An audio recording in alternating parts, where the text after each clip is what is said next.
comprendre, se charger de sa croix. Évangile de Matthieu, chapitre 10, verset 38 et chapitre 16, verset 24.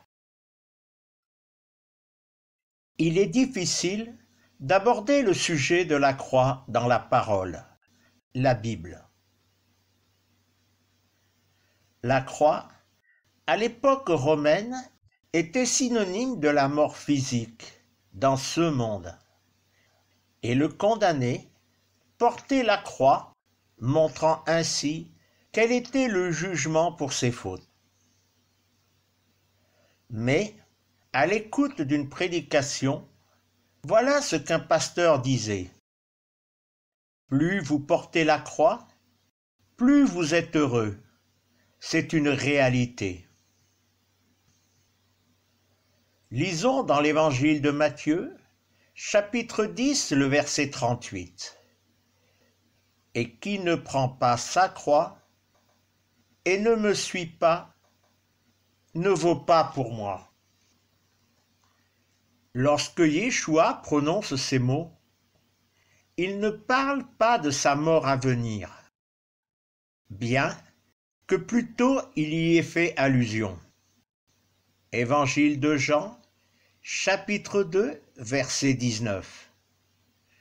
Yeshua répond et leur dit, « Détruisez ce temple et, en 3 jours, je le réveillerai. »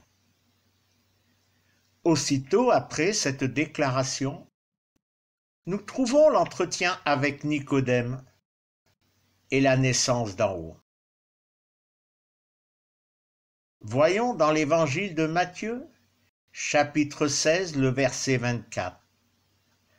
Alors, Yeshua dit à ses adeptes, « Si quelqu'un veut venir derrière moi, qu'il se renie lui-même, saisisse sa croix et me suive. »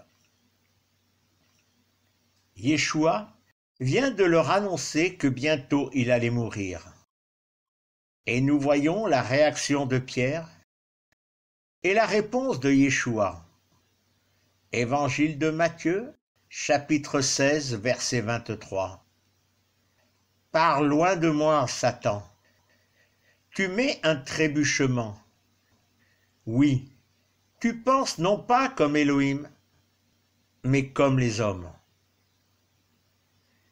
Nous voyons ici la difficulté pour Pierre et les autres adeptes de comprendre le pourquoi de cette mort à la croix et la naissance d'en haut. Pourtant, Évangile de Jean, chapitre 3, versets 5 à 7.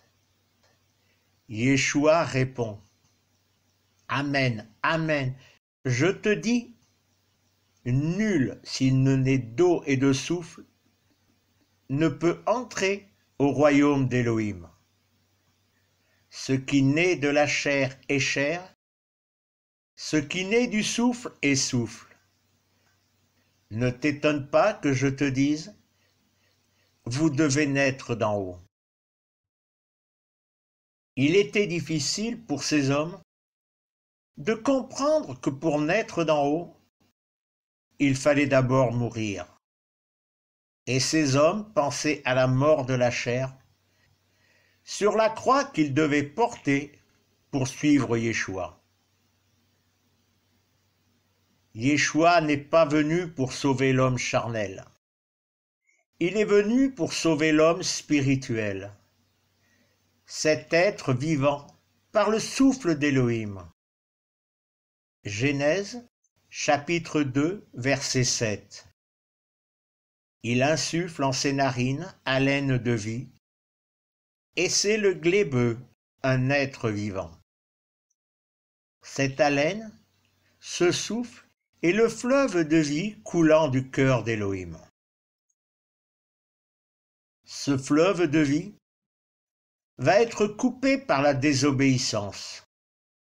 Ainsi, la relation entre Élohim et l'être spirituel est morte. Et cet être qui était animé du souffle va s'assécher et s'endormir. Elohim, à plusieurs reprises, va renouer ce lien. C'est comme un réveil avec Noé, Abraham, Moïse, les juges et les inspirés. Mais à chaque fois, l'être spirituel de l'homme va se détourner et choisir de retourner à son ancienne vie spirituelle, coupant une fois de plus la relation avec Elohim. Pourtant, Elohim va dire, Deutéronome, chapitre 30, verset 15. Vois, j'ai donné en face de toi aujourd'hui la vie et le bien, la mort et le mal. Et au verset 19, j'en atteste contre vous aujourd'hui, les ciels et la terre, la vie et la mort, je les donne en face de vous, la bénédiction et la malédiction. Choisis la vie afin que tu vives, toi et ta semence. Au travers de ces deux versets, Elohim ne parlait pas à l'homme charnel dont les jours ici-bas sur terre sont de 120 ans, mais à l'homme spirituel pour la vie en pérennité dans les ciels.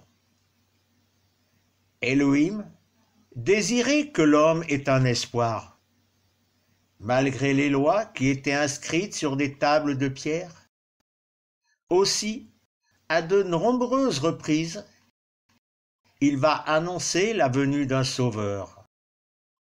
Deutéronome, chapitre 30, versets 2 et 3. Retourne vers Yahvé ton Elohim, entends sa voix, comme tout ce que je t'ordonne aux yeux des hommes moi-même. Aujourd'hui, toi et tes fils, de tout ton cœur, de tout ton être. Yahvé, ton Elohim, fera retourner les captifs. Il te matriciera, retournera et regroupera de tous les peuples, là où Yahvé, ton Elohim, t'aura dispersé. Cette promesse a été donnée au peuple choisi par Elohim. Mais relisons sans nous lasser Évangile de Jean, chapitre 1, versets 9 à 18. La lumière, la vraie, qui éclaire tout homme venant dans l'univers, lui dans l'univers, et l'univers est engendré par lui, et l'univers ne l'a pas connu. Il est venu chez lui, mais les siens ne l'ont pas accueilli. À tous ceux qui le reçoivent, il a donné le pouvoir de devenir enfants d'Élohim, à ceux qui adhèrent à son nom. Nés, eux, non du sang, non de vouloir de chair, non de vouloir d'homme, mais d'Élohim. Le logo est devenu chair. Il a planté sa tente parmi nous. Nous avons contemplé sa gloire, gloire comme celle d'un Fils unique auprès du Père, plein de chérissement et de vérité. Johannan témoigne de lui. Il crie et dit, « C'est de lui que j'ai dit, après moi venu, devant moi devenu, parce qu'antérieur à moi, il est. » Oui, de sa plénitude nous recevons tous, chérissement après chérissement. La Torah a été donnée par Moshe. Le chérissement et la vérité sont advenus par Yeshua le Messie. Elohim, personne ne l'a jamais vu. L'unique Elohim dans le sein du Père, lui entraîne. Ainsi, Yeshua le Messie, selon les promesses, est venu. Il fait retourner vers le Père les captifs de la faute, les matricides en haut, ramène et regroupe de tous les peuples, de toutes les nations, ceux qui l'ont reçu et ont adhéré à son nom. C'est Yeshua le Messie qui est venu ouvrir la porte pour ceux qui vont le suivre dans la mort à la croix. Nous allons voir dans le livre de la Genèse au chapitre 24 l'histoire de Ribka et comment nous pouvons comprendre ce que veut dire porter sa croix.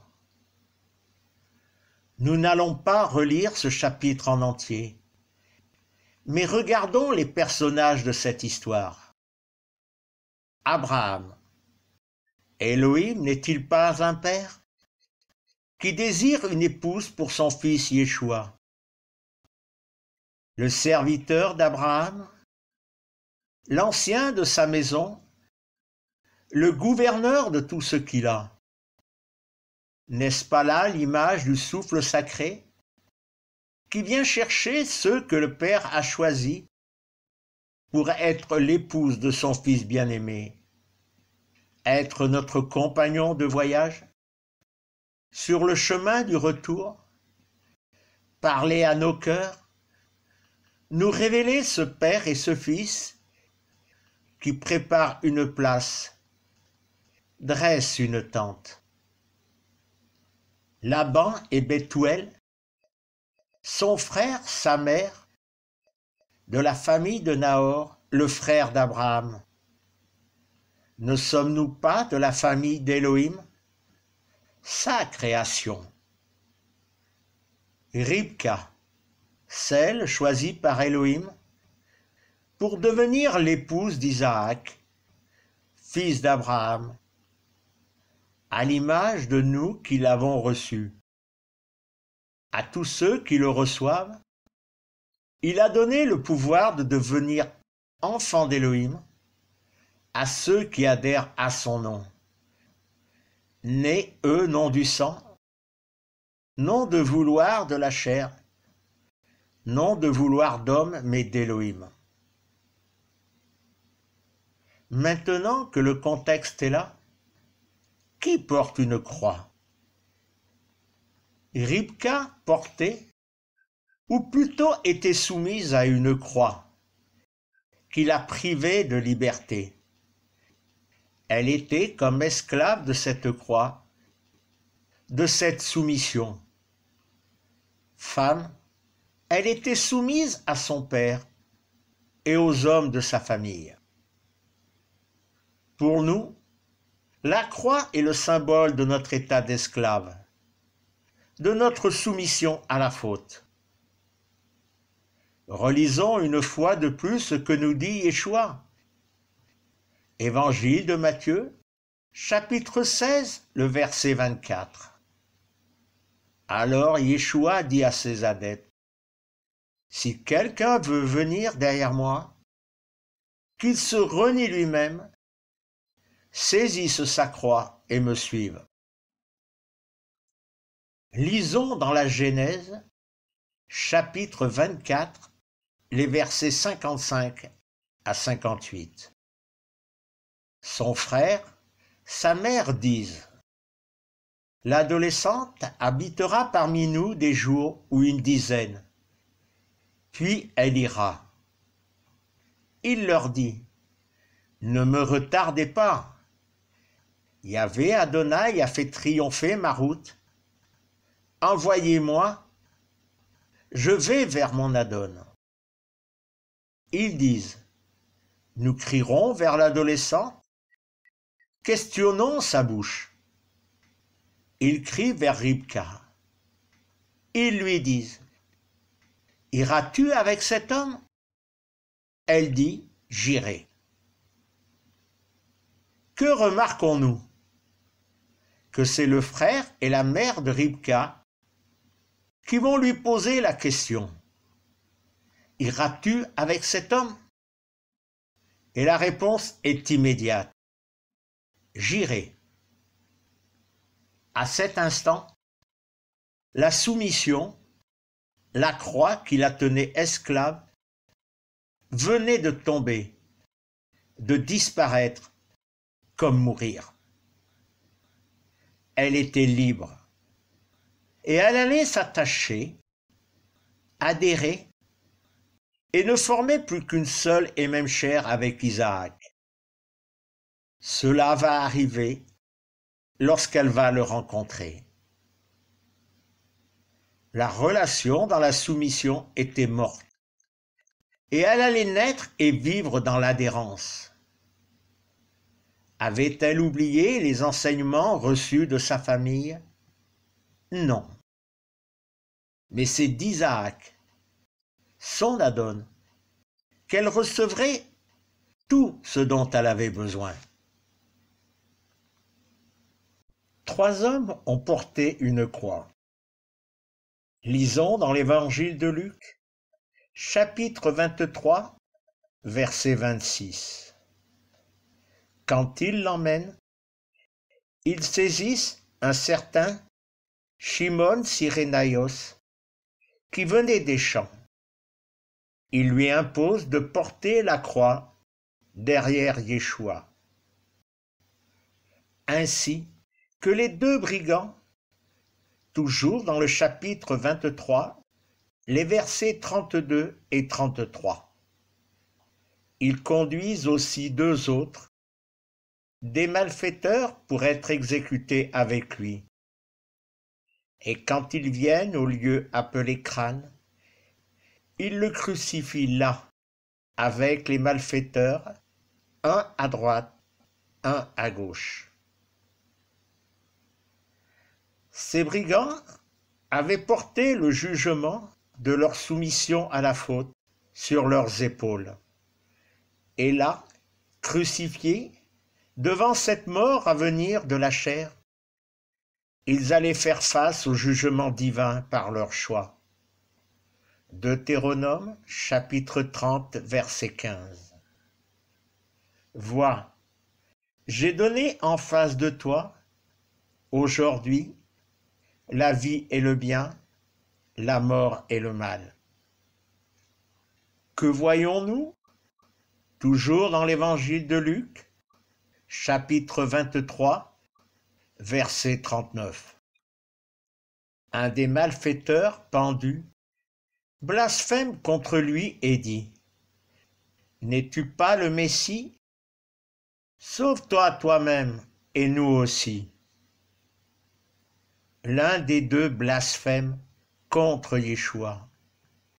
Il blasphème contre Elohim, contre les ciels.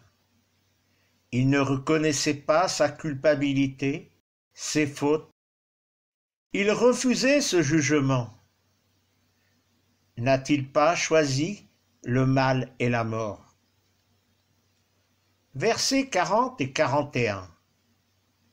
Mais l'autre répond, le rabroue et dit : Tu ne frémis pas d'Élohim, toi qui subis le même châtiment? Pour nous, c'est en règle. Nous écopons ce que nos actes nous ont valu. Mais celui-ci n'a rien fait de mal. Le second regarde Yeshua et répond : Au mal est attachée la mort. Justice a été rendue, et nous devons nous y soumettre.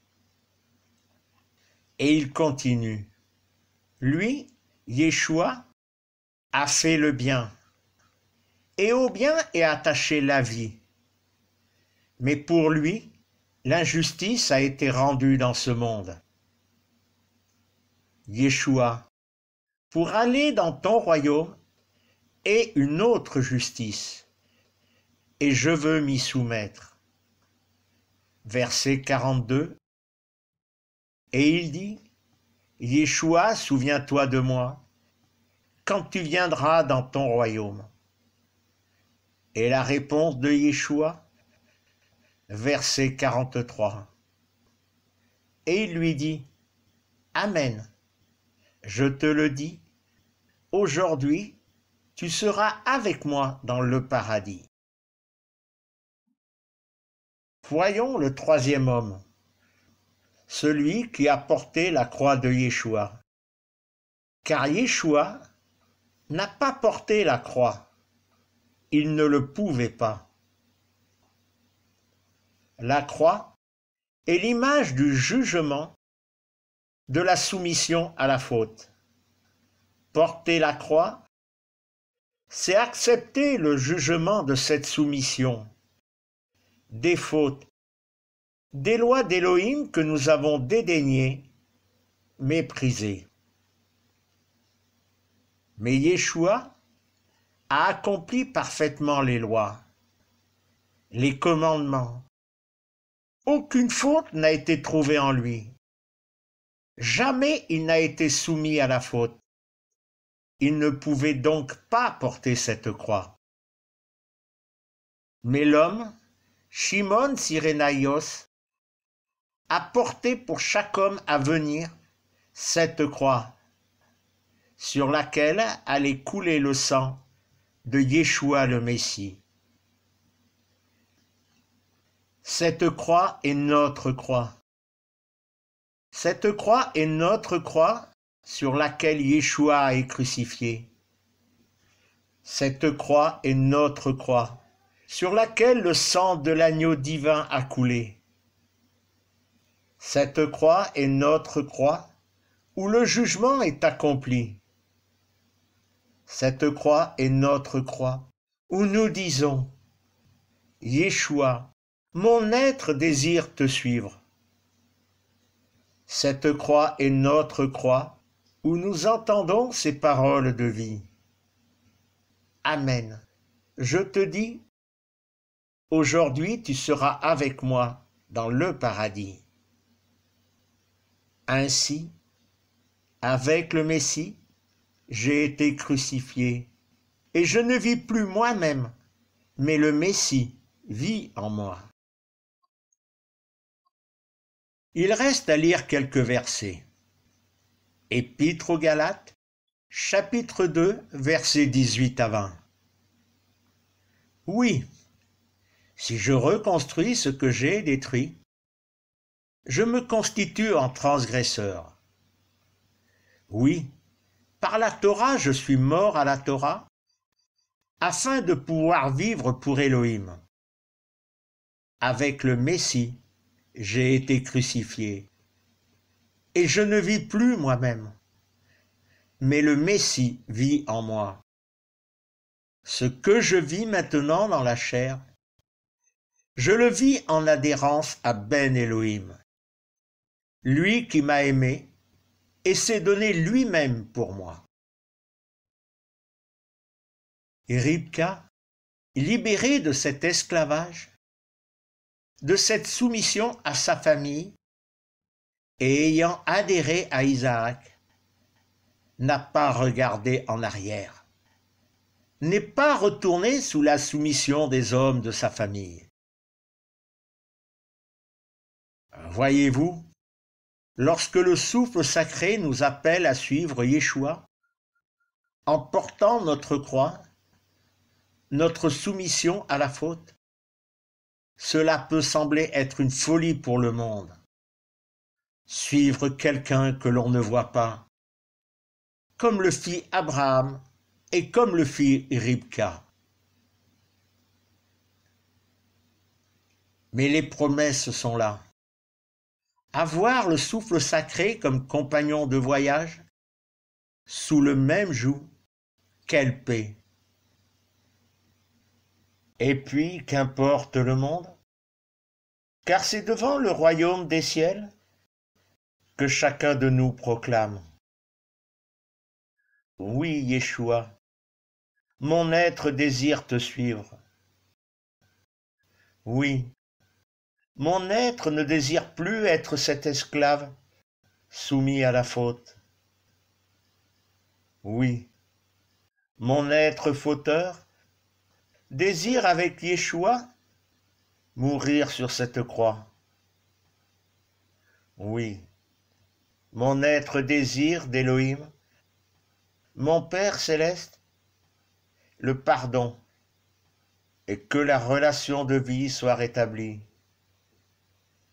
Oui, mon être désire par le souffle sacré, d'en haut envoyé, naître à cette vie, à cette adhérence en Yeshua, en pérennité. Oui, en son cœur apaisé, mon être désire entendre ces mots d'amour. Évangile de Luc, chapitre 15, verset 24. Mon fils que voilà était mort, et il revit. Il était perdu, et il est retrouvé. Allez, courir vers le but, oui, car mort à la Torah, à la lettre, ne regardant pas en arrière comme la femme de Lot, mais vivant dans l'adhérence en Yeshua. Soyez bénis en Yeshua.